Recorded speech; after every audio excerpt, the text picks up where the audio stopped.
বিসমিল্লাহির রহমানির রহিম। প্রিয় বন্ধুরা, মন খারাপ তাহলে একটা গল্প বলি, গল্পটা শুনুন, জানি না কেমন লাগবে। আর যাদের ভালো লাগবে তারা অবশ্যই আমার এই পেজটি বা চ্যানেলটির সাথে যুক্ত থাকবেন। একদিন একটা লোক একটা জাহাজ নিয়ে অনেক সমুদ্র পার হয়ে বিশাল সমুদ্র মাঝখানে চলে গিয়েছে বা কুল কিনার পাচ্ছে না।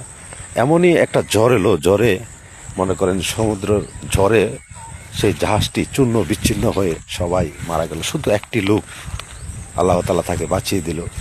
তাকে কেন বাঁচিয়ে দিল সেটা উপরওয়ালা একমাত্র জানে, কিন্তু সে বাঁচতে বাঁচতে একটা কুল কিনার যে খুঁজে পেল।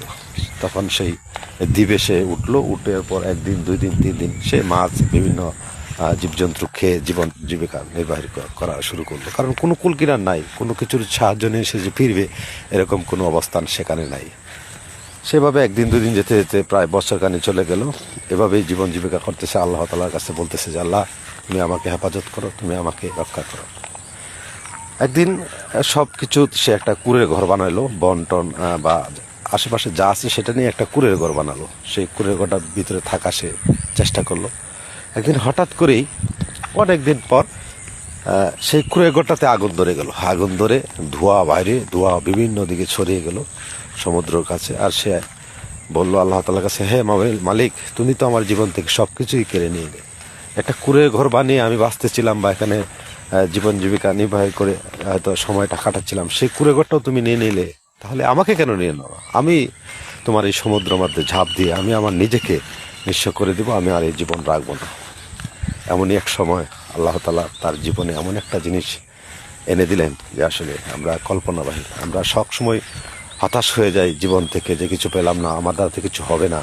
প্রিয় বন্ধুরা, এই কাজটি কেউ করবেন না। আপনি যে যে জায়গায় আছেন অবশ্যই সেই জায়গায় থেকে আল্লাহর কাছে প্রার্থনা করুন, এবং মালিক চাইলে মুহূর্তের ভিতরেই আপনাকে এমন একটি স্থানে পরিণত করবে যেটা আপনি কল্পনাও করতে পারবেন না। হ্যাঁ প্রিয় বন্ধুরা, যে গল্পটিতে ছিলাম, সে এই মুহূর্তে সেই ঘরটিতে আগুন ধরে মনে করেন যে পুরা ধোঁয়া আচ্ছন্ন হয়ে ধোঁয়াটা বেরিয়ে গেল। এই ঠিক মুহূর্তে এই ধোঁয়া দেখে একটা দূর থেকে একটা নাবিক তার দিকে ছুটে আসলো। ছুটে এসে আস্তে আস্তে সে জাহাজটা দেখে সে তো বিশাল খুশি, বিশাল আনন্দ। সে জিজ্ঞেস করলো যে, আমি এতদিন ধরে এই জায়গাটিতে বসবাস করি, অনেক রকম চেষ্টা করেছি কারো সহযোগিতা পাওয়ার জন্য, কিন্তু কাউকে পাইনি। কিন্তু আজকে আপনি এই জায়গাতে কিভাবে আসলেন বা এই জায়গার সংবাদটি আপনার কাছে কিভাবে গেল? সেই নাবিকটি সেই লোকটিকে বলল যে, দেখুন ভাই, আপনি তো সেই আগুন জ্বালিয়ে দোয়ার সংকেতটা আমাকে দিয়েছেন। সেই দোয়ার সংকেতটা দেখে ভাবছি যে হয়তো আপনি কোনো বিপদে আছেন, আপনাকে হেল্প করা উচিত। আমি তাই আপনার কাছে ছুটে এসেছি। আল্লাহ তাআলার এমনই রহমত। আল্লাহ তাআলা যে কাকে কখন কিভাবে কি দিবেন বা কি নিয়ে নেবেন সেটা কেউ জানে না, একমাত্র উপরওয়ালাই জানে। আসুন প্রিয় বন্ধুরা, আমরা হতাশ না হই, আমরা মালিকের দিকে তাকাই এবং আল্লাহ তাআলার নিয়মকানুনগুলো মেনে চলি। একদিন আল্লাহ পাক আমাদেরকে এমন একটা স্থানে পৌঁছে দিবে যা আমরা জীবনেও কল্পনা করিনি।